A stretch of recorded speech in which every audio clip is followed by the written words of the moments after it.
9 de la mañana, 27 minutos, y a esta hora, 18 grados de temperatura. Increíble. Increíble. Para este mes de agosto que nos está regalando, podemos llamarlo veranillo. Es un veranillo. Es un veranillo, llamémosle veranillo, le acabamos de poner veranillo de... Una temporada de extremos, ¿no? Ola polar, Claro. veranillo, ola polar, veranillo. Sí, tendría que ver el santoral para ver el veranillo.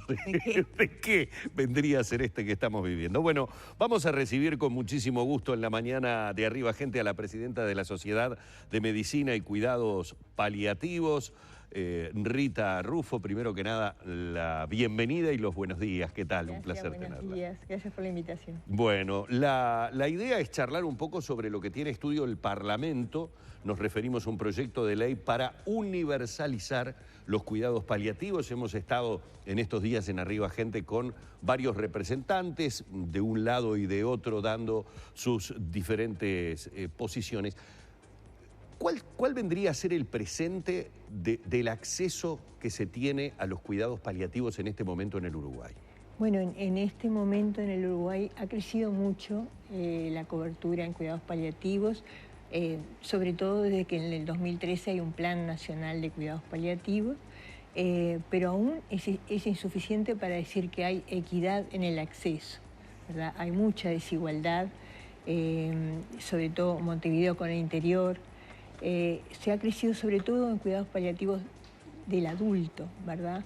Hay más de un 40% de la población que no accede, pero en cuanto a niños hay un 70%, hay un 30% de instituciones que ofrecen algún tipo de cuidados paliativos pediátricos, y de hecho hay en el interior algunas experiencias de complementación de servicios entre público y privado que han sido experiencias muy buenas y que son replicables, y que hay medios para llegar a ser equitativos. Somos un país relativamente chico, un país donde no hay grandes eventos geográficos que dificulten el acceso, entonces tenemos que ser capaces de universalizar los cuidados paliativos.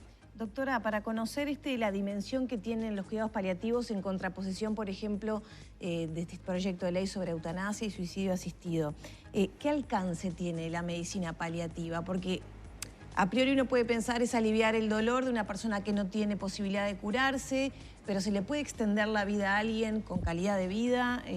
¿Cuál es el alcance? Bueno, los cuidados paliativos apuestan a la vida y apuestan a la calidad de vida. Y está dirigido a las personas y sus familias cuando enfrentan una enfermedad que amenaza o limita la vida, ¿verdad? Obviamente que acompañar el final de la vida es uno de los capítulos de los cuidados paliativos, y morir con dignidad tiene que ver con vivir con dignidad hasta el final. Entonces, sí, creo que los cuidados paliativos está bueno dar a conocer a la población un derecho que tiene, que hasta ahora no es exigido como tal, como derecho, porque, digamos, la sociedad tiene como un poco de tabú de hablar de estos temas, ¿verdad? Hablar de la muerte, hablar de enfermedades que amenazan con la vida, también a reconocer que hay niños que tienen enfermedades incurables.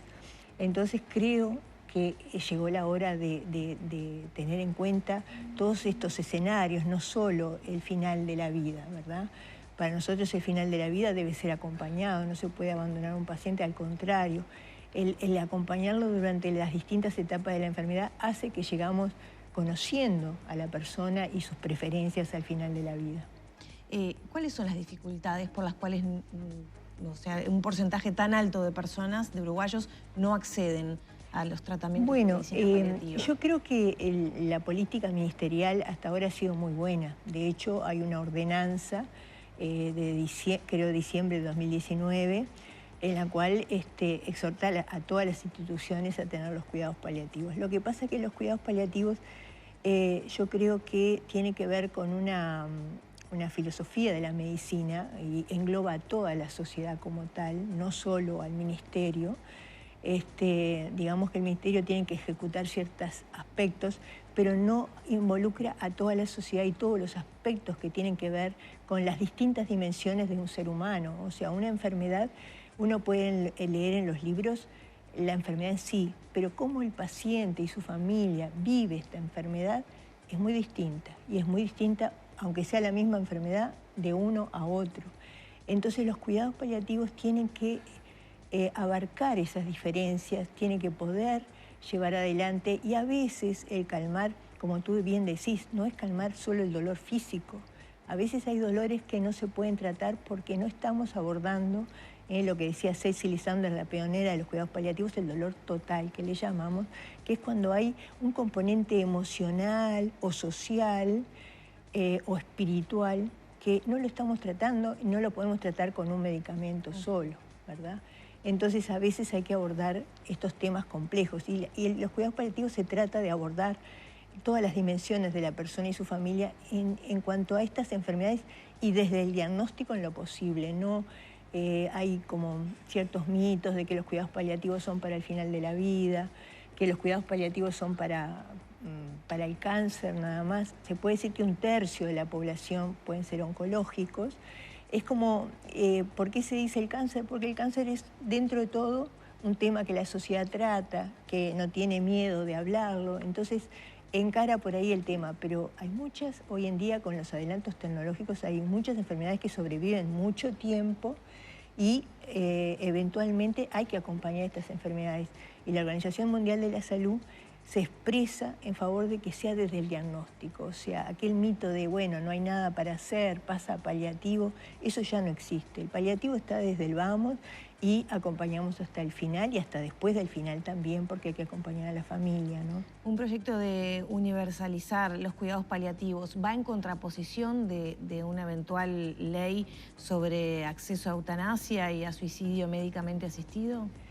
Yo creo que no se pueden comparar. O sea, una cosa es universalizar un derecho y otra cosa es despenalizar un delito. O sea, son como... no estamos hablando de eutanasia sí, eutanasia no. El proyecto es despenalizar. Entonces, al médico que comete eutanasia. O sea, son dos cosas... en este momento nosotros consideramos que no se pueden comparar. No, porque hay actores políticos que lo ponen como en negro o blanco, ¿no? En contraposición. Si trabajamos mejor en los cuidados paliativos, no precisamos lo otro. Y hay otros que piensan, hay bueno, una podemos diferencia, mejorar. hay una diferencia, perdona que te corté, Sí.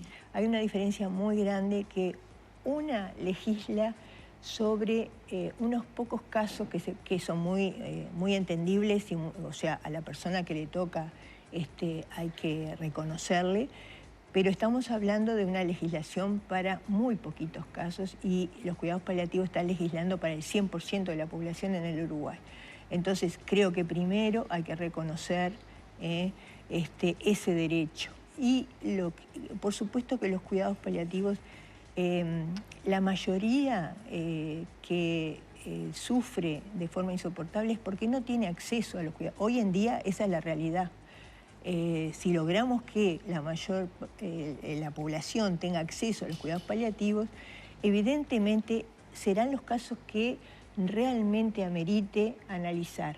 Lo que nosotros siempre hemos cuestionado es garantizar al paciente el proceso de morir y morir dignamente requiere de garantías para el paciente que tenga, porque si no, muchos pueden pedir morir antes que sufrir, porque lo que realmente no quieren es sufrir.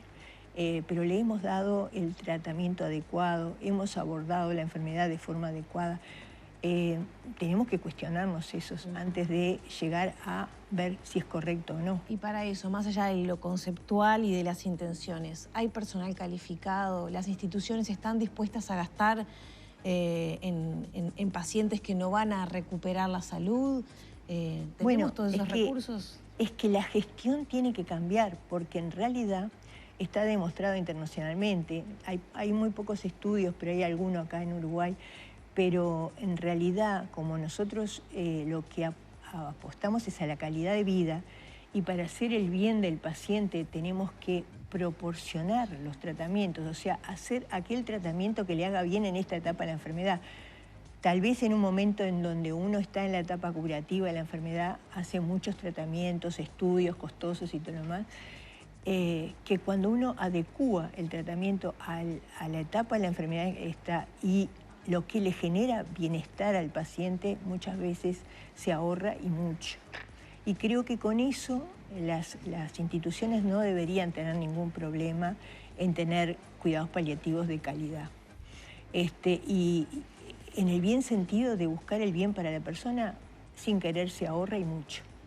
Y en cuanto a recursos humanos, ¿hay profesionales formados? Sí, justamente la ley apunta a que haya un nivel básico en todo trabajador de la salud, porque para que haya continuidad en los tratamientos, o sea, lo que debe tener cuidados paliativos es continuidad, tanto en el sanatorio como en el domicilio. Tenemos un teléfono a las 24 horas para dudas y apoyo de la familia.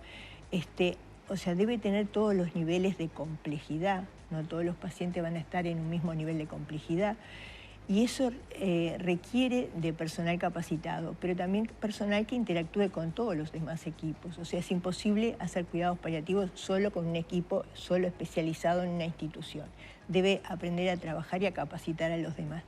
Y hoy por hoy, por lo menos hay más de 200 personas que son socios de la Sociedad Uruguaya de Medicina y Cuidados Paliativos, entre psicólogos, médicos, enfermeros, y obviamente que se requiere que todas las ramas tengan capacitación en cuidados paliativos. Y uno de los capítulos de la ley apuesta a eso, ¿no? A que todos tengan capacitación. Doctora, ¿qué se ha sabido de la recepción que a nivel político tiene, independientemente de lo que recién muy bien puntualizaba Lore, que el tema de los cuidados paliativos lo hemos estado hablando a partir de algunas posiciones que tuvimos sobre el tema de eutanasia, y usted ha sido muy clara en diferenciar las dos situaciones? Específicamente con respecto a lo que presentan en el proyecto de ley, ¿qué han recibido de parte de los políticos? Bueno, nosotros hemos pedido de entrada que sea un proyecto apartidario, ¿verdad? Y que contara con firmas de todos los partidos, lo cual sorprendentemente, con todos los legisladores que hemos hablado, hemos tenido una excelente recepción. Firmaron muchos de muchos partidos, casi todos. Hubieran firmado más de cada uno de los partidos, no di el tiempo, había que entregarla, pero la recepción es muy buena y habla muy bien de los legisladores, ¿no? Del ser humano que está detrás de ese legislador, que puede comprender que hay un proyecto hacia la persona y nosotros tenemos que respetar del paciente y la familia su creencia política, religiosa. Entonces, el espíritu de la ley va con ese fin. Ajá. ¿Verdad? Volviendo a lo de Lorena, para ser más específicos, ¿puede ser el tema presupuestal en realidad el gran problema que encuentra el proyecto de ley? Te lo digo con mucha propiedad. A ver. Porque nosotros tenemos casos que podemos documentar en cuánto se ha ahorrado una institución con ese caso, ¿verdad? O sea, tener un niño en un CTI 2 años y que viva hasta los 4 años, pero esos otros 2 años fuera del CTI. O sea, estamos hablando de mucha plata, ¿verdad? Pero le dio calidad de vida a un niño. Entonces, yo creo que si, por eso digo, los gestores o los que brindan prestación en salud deben realmente entender esta noción de la medicina centrada en la familia y la persona y hacerle el bien a esa persona y a la familia, porque indirectamente, o sea, nosotros no lo tenemos como una prioridad ahorrar plata, pero no hacer una tomografía en las últimas horas de vida cuando el paciente se está muriendo, por ejemplo, es un tema de costos también.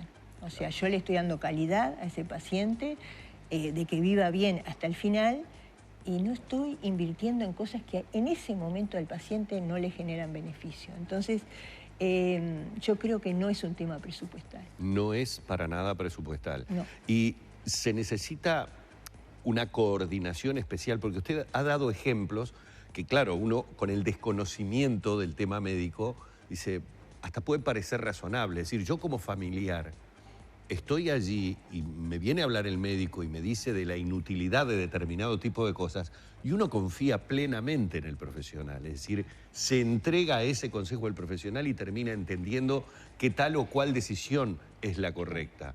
Es como que también nos falta a nosotros, los ciudadanos, información con respecto al derecho que podemos tener a acceder a otro tipo de atención? Bueno, es lo mismo, yo creo que el proceso es lo más importante, no es una sola entrevista donde se entienda que eso, sino que se anticipan los cuidados al final de la vida. O sea, cuidados paliativos hacen un trabajo con la familia y con el paciente, si es que corresponde, porque está en su capacidad de cómo van a ser los cuidados al final, para que ese paciente pueda llegar al final con sus propias creencias, su propia, ¿verdad?, dentro de su familia, con sus propias convicciones, ¿sí?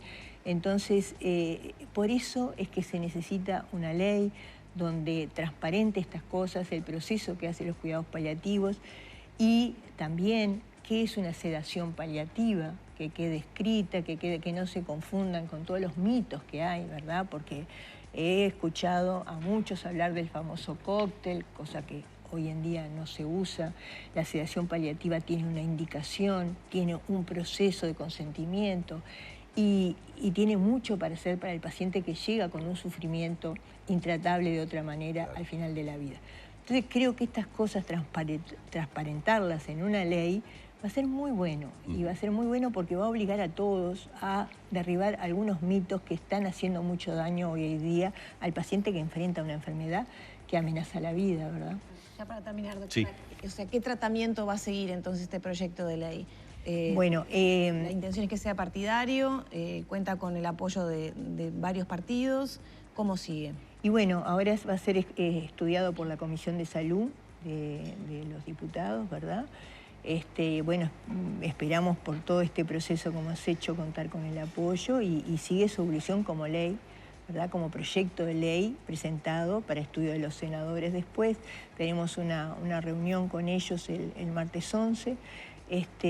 Justamente le habíamos pedido previamente y ya hemos estado en contacto con algunos senadores que logran entender la filosofía, el espíritu de esta ley.